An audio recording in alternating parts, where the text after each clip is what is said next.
আমরা দেখেছি এই বাংলাদেশ থেকে শেখ হাসিনা পালিয়ে যাওয়ার পরে কাদের মন সবচেয়ে বেশি খারাপ হয়েছিল, যখন এই বাংলাদেশে অভ্যুত্থান পরবর্তী সময়ে একটি অস্থিতিশীল পরিবেশ হওয়ার কথা ছিল, তখন কিভাবে জামায়াতের সাথীরা মন্দিরে গিয়ে পাহারা দিয়েছে।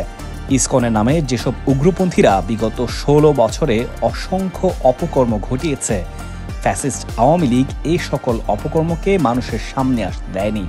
কিন্তু তাদের চরিত্র কি, তারা কিভাবে মানুষকে জবাই করে, এই দৃশ্য সারা বিশ্ব দেখেছে।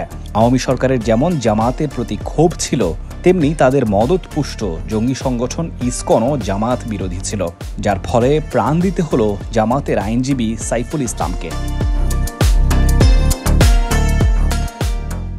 যেই মুহূর্তে সনাতনী জাগরণ জোটের মুখপাত্র চিন্ময় কৃষ্ণ দাস ব্রহ্মচারীর জামিন নামঞ্জুর করে তাকে রাষ্ট্রদ্রোহ মামলায় কারাগারে পাঠানোর আদেশ দেয়, ঠিক তখন বিক্ষোভকারীরা আদালত সড়কে রাখা বেশ কিছু মোটরসাইকেল ও যানবাহন ভাঙচুর করে। সে সময় ইসকনের কতিপয় জঙ্গির মাঝখানে পড়ে আইনজীবী সাইফুল ইসলাম আলিফ, আর সেই সুযোগে তাকে জবাই করে হত্যা করা হয়।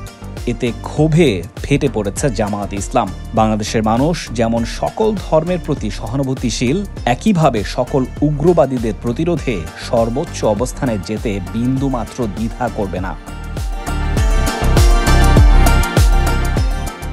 এই বিষয়ে জামায়াতে আমির বলেছেন, যারা সাইফুল ইসলামকে হত্যা করেছে তাদেরকে যদি গ্রেপ্তার করে দৃষ্টান্তমূলক শাস্তি না দেওয়া হয়, তাহলে পুরো বাংলাদেশে একসাথে ইউনূস সরকারের বিরুদ্ধে প্রতিবাদ জানাবে। যারা ইসকন নামে উগ্রপন্থী হিন্দুত্ববাদী মনোভাব বাংলাদেশে ছড়াচ্ছে, বাংলাদেশের স্থিতিশীলতার জন্য ও শান্তিপূর্ণ পরিবেশের জন্য তাদেরকে অবিলম্বে নিষিদ্ধ করতে হবে।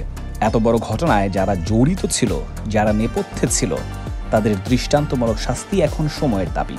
আইনজীবীদের গাড়ি ভাঙচুর, সাইফুল ইসলাম আলিফকে টেনে নিয়ে জবাই, সব দিনের আলোতেই হয়েছে, সবাই তা দেখেছে।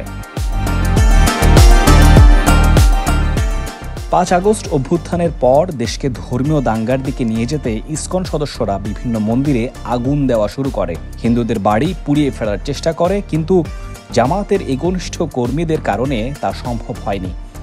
সেই ক্ষোভের শিকার হলো জামায়াতের আইনজীবী সাইফুল। এখন জামাত থেকে শুরু করে সকল মুসলিমদের দাবি, বাংলাদেশ থেকে জঙ্গি সংগঠন ইসকনের বহিষ্কার, আর যত দ্রুত সম্ভব তাদের আইনের আওতায় আনা।